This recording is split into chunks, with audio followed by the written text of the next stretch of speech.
Assalamualaikum warahmatullahi wabarakatuh. Rabbi shrah li sadri wa yassir li amri wa ahlul 'uqdatam min lisani yafqahu qawli. Asyhadu an la ilaha illallah wa asyhadu anna Muhammadan 'abduhu wa rasuluh la nabiyya ba'da. Puji dan syukur kita ucapkan kepada Allah Subhanahu wa taala dan mengucapkan alhamdulillahi rabbil alamin. Salawat kita kepada Nabi Muhammad sallallahu alaihi wasallam. Allahumma salli ala Muhammad wa ala ali Muhammad. Yang pertama-tama sekali saya mengucapkan terima kasih kepada dosen kita sekaligus pembimbing, yaitu Bapak Ilham Akbar dari mata kuliah ilmu ilmu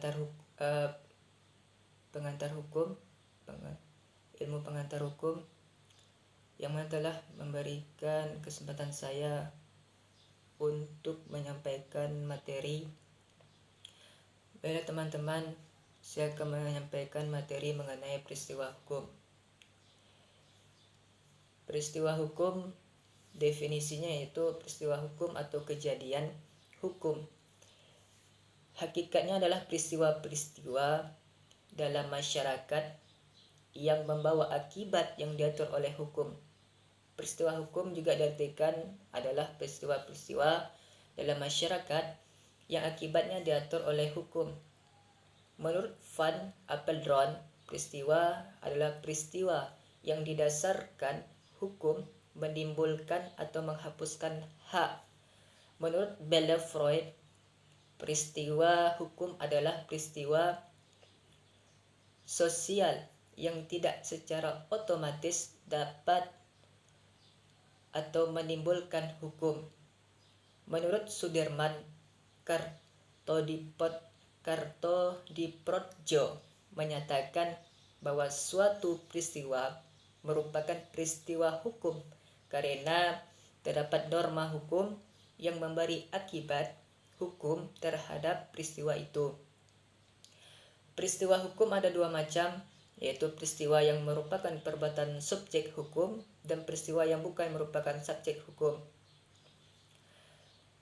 Perbuatan subjek hukum meliputi perbuatan hukum dan perbuatan lainnya yang bukan perbuatan hukum.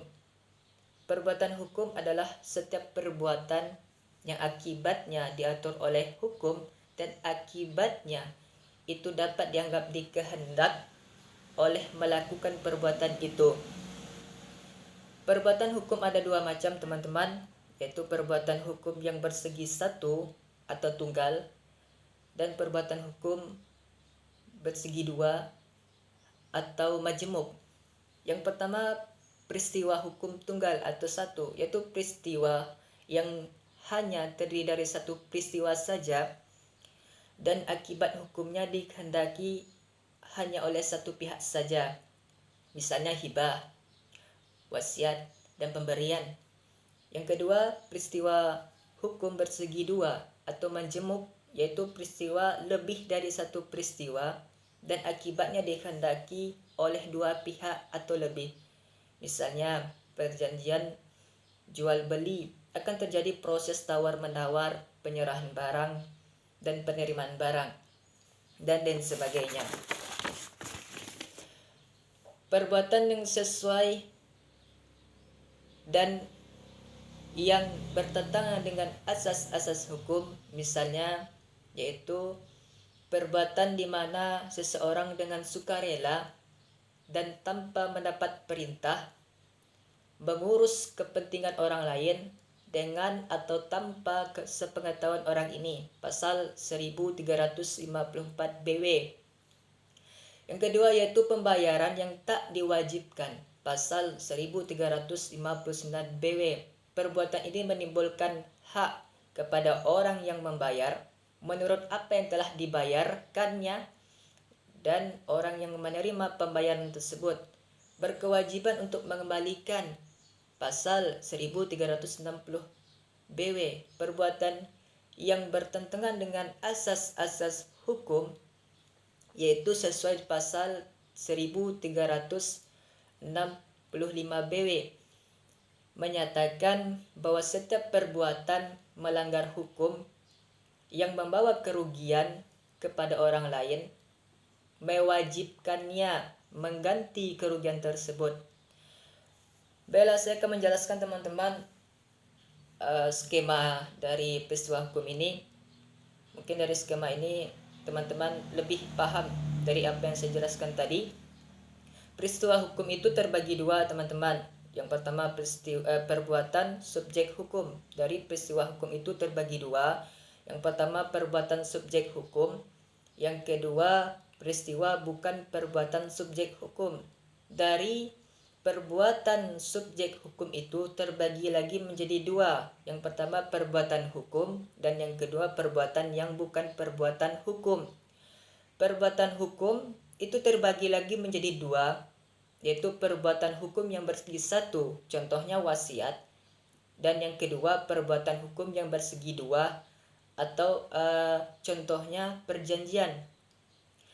Perbuatan yang bukan perbuatan hukum dari perbuatan subjek hukum ini yang terbagi tadi, maka perbuatan yang bukan perbuatan hukum tadi terbagi lagi menjadi dua. Yang pertama, perbuatan sesuai asas hukum pasal 1354 KUH per dan pasal 1359 KUH per. Dan yang keduanya, perbuatan yang bertentangan dengan hukum seperti pasal 1356 KUH per. Peristiwa hukum tadi sudah saya jelaskan. Yang pertama itu perbuatan subjek hukum. Maka yang keduanya peristiwa yang bukan perbuatan subjek hukum, yaitu dimulai dari yang pertama kematian, kelahiran, dan daluarsa. Itulah skema dari peristiwa hukum. Selain peristiwa hukum, teman-teman, terdapat berbagai bentuk peristiwa hukum lainnya. Misalnya peristiwa menurut hukum dan peristiwa yang melanggar hukum, yaitu peristiwa atau kejadian yang dapat menimbulkan akibat hukum terjadi karena perbuatan tangan manusia dan keadaan. Misalnya kelahiran, kematian, pencemaran laut, jual beli, sewa menyewa, pemberi kredit. Peristiwa hukum misalnya pembatalan janji, tawar menawar. Itulah materi yang dapat saya sampaikan dari peristiwa hukum. Semoga dapat dipahami. Mohon maaf atas kesalahan.